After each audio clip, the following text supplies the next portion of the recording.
दोस्तों, आज हम इस वीडियो में समीकरण हल करना सीखेंगे। यहाँ पर हमने 3 टाइप के समीकरण लिए हैं। अगर आप ये कंप्लीट वीडियो देख लेते हो, तो फिर आप समीकरण को आसानी से हल कर पाओगे। कोई भी तरह की दिक्कत नहीं होने वाली है। और ये जो टॉपिक है ना, विशेषकर क्लास 8 के लिए तो बहुत ही ज़्यादा इम्पोर्टेंट है। क्लास 8 में ये वाले समीकरण आपके पास आ जाते हैं। फिर ये कक्षा 9 में और 10 में भी बहुत ही ज़्यादा, यानी बहुत सारे जो चैप्टर है उनको ये प्रभावित करते हैं। अगर आप इनको अच्छे से सीख लेते हो तो वो जो चैप्टर है वो आपके आसानी से सोल्व हो पाएंगे। तो अब एक समीकरण को हम हल करना चाहते हैं, तो पहली बात तो ये होती है कि समीकरण हम कहते किसे हैं। तो समीकरण में क्या होता है कि दो पक्ष होते हैं। दो पक्ष, पक्ष कौन बताएगा? जैसे ये वाला जो इक्वल का साइन है ना, बराबर का, ये वाला बताएगा। जैसे एक इसका पक्ष तो ये होगा, यानी इसको हम बायां पक्ष कह सकते हैं, या इसको LHS भी हम कह सकते हैं, लेफ्ट हैंड साइड या बायां पक्ष। ये होता है इसका दायां पक्ष, राइट हैंड साइड। यानी एक ऐसा बीजीय व्यंजक का संबंध जिसमें बराबर का चिन्ह हो और बायां और दायां यानी दोनों पक्ष उसके पास हो, उसे हम क्या कहते हैं? समीकरण कहते हैं। उसमें बीजीय व्यंजक का होना जरूरी है।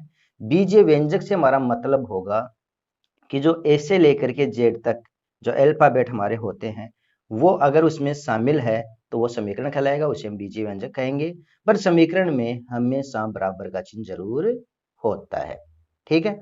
अब यहाँ पर इसको सोल्व करने का तरीका देखिए कि इसमें दो टाइप की संख्याएं होती है एक समीकरण में, एक होता है चर और एक होता है अचर। अब जो चर राशियां होती है जिनको अपन वेरिएबल कहते हैं चर, तो चर में कौन आते हैं? A to Z.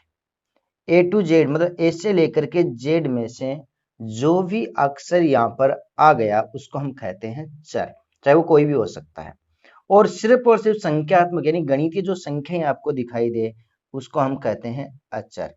अचर में कौन आ गई? गणित की संख्याएं, गणितीय संख्याएं या जो मैथमेटिकल जो नंबर होते हैं उन्हीं को हम क्या कहते हैं? अचर यानी कांस्टेंट वैल्यू कहते हैं। तो इस क्वेश्चन को अपन सोल्व करेंगे तो इसमें भी आपको यही देखना है कि ये जो 2x है ना, ये वाला, इसके पास अक्ष है। अक्ष होने की वजह से ये 2x किस में चला जाएगा? चर की तरफ चला जाएगा।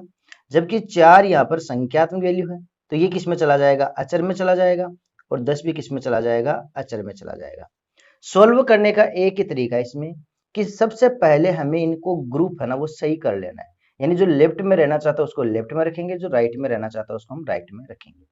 तो एक साइड हम चर को रख लेंगे, एक साइड हम अचर को रख लेंगे। इस क्वेश्चन में चर सिर्फ एक ही है, जबकि अचर हमारे पास दो दो थे। कौन? एक 10 और एक 4। तो 10 और 4 को हम एक साइड रखेंगे। मतलब ये है कि बराबर का जो चिन्ह हम यहाँ पर ले लेते हैं, पहले ऐसा का ऐसा। बराबर के इधर 10 जो था वो अपने एकदम सही जगह बैठा था, और इधर कौन था? 2x, वो भी सही जगह ही बैठा था। ठीक है। अब 4 को अपना स्थान ऐसे छोड़ना पड़ेगा, क्योंकि 4 कहाँ था? बराबर के इस साइड यानी लेफ्ट हैंड साइड में था, बाएं पक्ष में था। इसको जाना पड़ेगा दाएं पक्ष में, क्योंकि ये अपने ही पार्ट जो इसका हिस्सा है अचर है ना, तो ये भी अचर, ये अचर की तरफ ही जाना चाहेगा। तो 4 को हम बाहर निकाल देंगे। तो अब यहाँ पर बाहर जब निकलेगी कोई भी संख्या, चाहे वो प्लस में हो, चाहे वो माइनस में हो, चाहे वो गुणा में हो, चाहे वो भाग में हो, वो अपना चिन्ह हमेशा बदल लेगी। तो यहाँ पर जो 4 है ना वो कौन से चिन्ह का है? प्लस चिन्ह का है। ये बाहर जाएगा, यानी इसको हम बराबर के चिन्ह को पार करवाएंगे तो ये प्लस से माइनस में बदल जाएगा। तो 4 कहाँ जाएगा? 10 के पास था, किसका? प्लस का। तो यह किसका हो जाएगा? ये माइनस का हो जाएगा। ठीक है। अब इसको हम आगे और सोल्व करते हैं। तो 2x इक्वल टू, अब 10 भी अचर है, 4 भी अचर है। 10 प्लस का है, 4 माइनस का है, दोनों के चिन्ह असमान है, घटा देंगे। 10 में से 4 चले जाएंगे, 6 बच जाएंगे। कितने बच गए? 6। किसके? प्लस के। अब 2 अक्ष बराबर 6 हो गए, लेकिन हमें मान सिर्फ अक्ष का निकालना था, क्योंकि चर का मान ही निकालना होता है समीकरण हल करने का मतलब। तो यहाँ पर ये जो चर राशि है, जो अक्ष है, इसका मान हमें यहाँ पर निकालना है। तो हम यहाँ पर सिर्फ अक्ष को ही रखना चाहेंगे। बराबर में हम किसको रखना चाहेंगे? सिर्फ 6 को रखना चाहेंगे। तो भी हमने यहाँ पर किसको नहीं लिखा? अभी भी हमने 2 को नहीं लिखा। 2 को हम बाहर निकालना चाहते हैं उस 6 की तरफ, क्योंकि 2 भी एक तरह से अचर ही है। 2 क्या है? अचर है। वो तो चर के साथ मिलने की वजह से कंप्लीट वैल्यू चर हुई थी, बाकी 2 अकेला क्या है? यहाँ पर अचर है। तो इस 2 को भी हम बाहर निकालेंगे। 2 और अक्ष के बीच में क्या है भाई? 2 और अक्ष के बीच में गुणा का चिन्ह होता है। ऐसे तो होता है 2 गुणा अक्ष बराबर 2 अक्ष होता है। तो यहाँ पर गुणा का चिन्ह है। और दो अक्स के साथ गुणा यानी मल्टीप्लाई के साथ है, और मल्टीप्लाई को हम बाहर निकाल देंगे ना, तो ये डिवाइड में चला जाएगा, डिवाइड में से भाग में चला जाएगा, तो ये 2 इधर आएगा, 6 में भाग लगाएगा। जैसे ये 4 पहले निकला था प्लस का था, बाहर निकला तो माइनस बन गया। अब 2 यहाँ पर क्या था, गुणा के साथ था, तो गुणा किस में जाएगा, भाग में, ठीक है ना। अक्स के साथ इसका क्या रिलेशन था, अक्स के साथ प्लस में है तो माइनस में जाएगा, अक्स के साथ गुणा में है तो भाग में जाएगा, ये ध्यान रखना है। तो ये गुणा में था, भाग में चला गया, तो अक्स बराबर कितना हो जाएगा, 2 का भाग आप 6 में लगाएंगे तो 3 बार ये चला जाएगा। तो इस इक्वेशन का सॉल्यूशन यही निकलेगा, अक्स बराबर 3। सेकंड इक्वेशन और देख लीजिए। सेकंड इक्वेशन है 5x minus 6 equal to x plus 3। यहाँ भी हमें यही करना है कि इक्वेशन है सोल्व करना है। सोल्व करने का मतलब ये जो x है ना, ये वाला, इसकी हमें वैल्यू निकालनी है, x का मान हमें यहाँ पर निकालना है। तो यहाँ पर हमें 2 चीजें ध्यान रखनी है, तो चर और एक अचर। तो ये तो हमने लगा दिया बराबर का साइन, इस साइड जो आएगा वो लेफ्ट हैंड साइड कहलाएगा, उस साइड जाएगा वो राइट हैंड साइड कहलाएगा। ये बायां पक्ष होगा, वो दायां पक्ष होगा। बाएं पक्ष में हम सिर्फ चर को रखेंगे, तो यहाँ पर चर कौन है, देखो ये चर है। क्यों है चर, क्योंकि इसके पास x है। ये भी चर है क्योंकि इसके पास x है। ये क्या है, अचर है, ये क्या है, अचर है। जिनकी जगह नहीं बदलनी है उनको हम पहले लिख लेते हैं। ये 5x यहीं रहेगा, हम इसको यहीं पर रख लेंगे, और उधर कौन है, अचर, वो वहीं रहेगा, ठीक है। यानी जिनको जहां रहना उनको वहां रख दो। अब हम उनको लिखेंगे जिनकी हमें जगह बदलनी है। तो यहाँ पर जगह किसकी बदलनी है, जगह एक तो माइनस का 6 है उसकी बदल जाएगी, क्योंकि माइनस का 6 अचर है, ये बाहर निकलेगा, किसके पास, अचर के पास, 3 अचर है। तो माइनस का 6 बाहर की तरफ जाएगा, तो माइनस में था ना, बाहर जाते ही किस में बन जाएगा, प्लस में बन जाएगा। और किसको लिखना है, भी अक्स को लिखना है, इस चर को लिखना है। ये चर किसका है, यहाँ पर प्लस का, इधर आएगा तो माइनस का बन जाएगा, इस तरह से। अब ये दोनों क्या है, चर है, और ये दोनों क्या है, अचर है। अब जब दो चर एक साथ होते हैं तो वो या तो जुड़ जाएंगे या घट जाएंगे। तो इनके बीच में देखो, ये प्लस का चिन्ह है, ये माइनस का चिन्ह है, दोनों का चिन्ह क्या है, यहाँ पर असमान। असमान चिन्ह हमेशा घटाए जाते हैं। यहाँ पर जो अक्स है ना वो 5 बार है, अक्स कितनी बार है, 5 बार, और यहाँ पर अक्स कितनी बार है, 1 बार। एक अक्स मतलब इसको यू लिखा जाता है, एक अक्स, इसी को हम अक्स कहते हैं, ये ध्यान रखना, ठीक है ना। एक अक्स बराबर अक्स, तो ये एक अक्स है, ये 5 अक्स है। 5 अक्स में से एक अक्स हम निकाल देंगे तो कितने अक्स बच जाएंगे, 5 अक्स में से एक अक्स ही तो गया, तो 5 अक्स में से एक अक्स गया तो कितने बच जाएंगे, 4 अक्स। बहुत सारे बच्चे यहाँ पर गलती क्या करते हैं, 5 अक्स में से एक अक्स को निकाल देते हैं और वो वहां पर क्या लिख देते हैं, 5 अक्स माइनस अक्स, अक्स अक्स कट गया 5 लिख देते हैं, जो कि गलत हो जाएगा, ये ध्यान रखना है। 5 अक्स में से एक अक्स ही जाएगा तो 4 अक्स ही बचेंगे, ठीक है। बराबर 3 प्लस का 6 प्लस का समान चिन्ह जोड़े जाएंगे, तो 6 में 3 को ऐड कर देंगे तो 9 बन जाएगा। अब देखो हमें तो अक्स का मान ही निकालना है, क्योंकि चर का मान ही तो निकालना होता है समीकरण को हल करने का मतलब। तो अक्स बराबर 9 वहां पर है ही पहले से। अब 9 के पास कौन जाएगा, 4, क्योंकि 4 और अक्स के बीच में किसका चिन्ह था, गुणा का चिन्ह था, और गुणा को अगर हम बाहर निकालेंगे तो किस में जाएगा, भाग में, तो वो 4 इसमें भाग लगा देगा। 4 का भाग 9 में पूरा पूरा तो जाना नहीं है, तो यहाँ पर इसका सॉल्यूशन हम अक्स बराबर 9/4 ही रख लेंगे। फिर एक अंतिम जो इक्वेशन है वो और देख लीजिए आप, इसको हम कैसे सोल्व करेंगे। जब इक्वेशन में अंश और हर दोनों चीजें साथ आए, तो इस टाइप की इक्वेशन को सोल्व करने के लिए आपको करना क्या है कि पहला काम हमें ये करना है कि बट्टे में जो संख्याएं दिखाई दे रही है, 2 है, 3 है, 3 है, 2 है, इनका आपको लघुत्तम ले लेना है, एलसीएम ले लेना है। तो 2 और 3 का जो एलसीएम होता है ना, वो कितना होता है, 6 होता है। 6 कैसे होता है, क्योंकि 2 के पहाड़े में भी 6 आता है और 3 के पहाड़े में यानी टेबल में भी 6 आता है।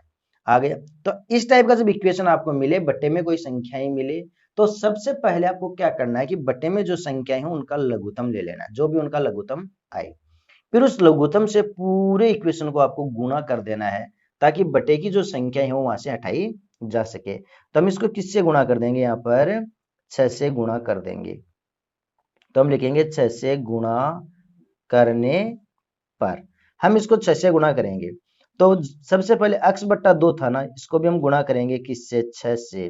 तो 6 गुणा अक्स बट्टे 2 माइनस 6 गुणा 2/3 बराबर 6 गुणा 4 अक्स बट्टे 3 और माइनस 6 गुणा 5/2 ऐसे।